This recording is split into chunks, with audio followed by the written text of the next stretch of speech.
દિલ્હીના વિવેક વિહારમાં એસીમાં બ્લાસ્ટ થતાં ભીષણ આગ, 9 લોકોના મોત, તંત્રમાં દોડધામ.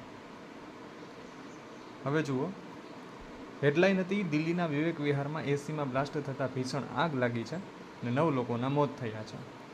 હવે બીજું સ્ટેપ જોઈએ આપણે. બીજું સ્ટેપ છે, આ ન્યૂઝને આપણે અંગ્રેજીમાં ટ્રાન્સલેટ કરશું.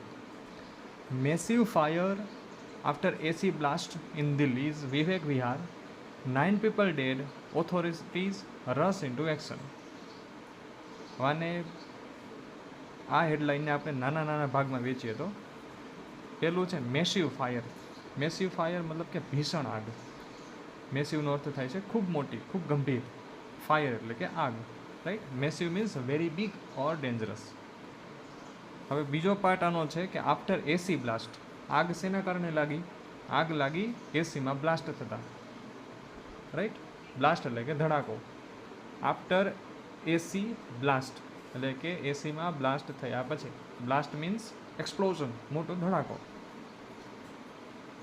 ત્રીજો પાર્ટ છે ઇન દિલ્હીઝ વિવેક વિહાર.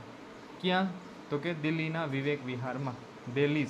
દિલ્હીનું, દિલ્હીમાં, અહીંયા લોકેશનની વાત કરે છે, રાઈટ. અને ચોથો જે ભાગ છે, ચોથો ચંક જે છે એને કહેવાય છે 9 people dead એટલે કે 9 લોકોના મોત થયા. ડેડ એટલે કે મોત થયેલ. This is used in news to report deaths.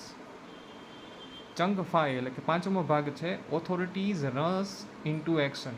તંત્રમાં દોડધામ. અધિકારીઓ તાત્કાલિક કામે લાગી ગયા. ઓથોરિટીઝ એટલે કોણ? તંત્ર. અને અધિકારીઓ. રશ ઇન્ટુ એક્શન મતલબ કે તરત જ કાર્ય શરૂ કરવું. ઓકે, તો ફરી એક વખત હેડલાઇન જોઈએ. શું છે? દિલ્હીના વિવેક વિહારમાં એસીમાં બ્લાસ્ટ થતાં ભીષણ આગ, 9 લોકોના મોત, તંત્રમાં દોડધામ. Massive fire after AC blast in Delhi's Vivek Vihar, 9 people dead, authorities rush into action. Thank you.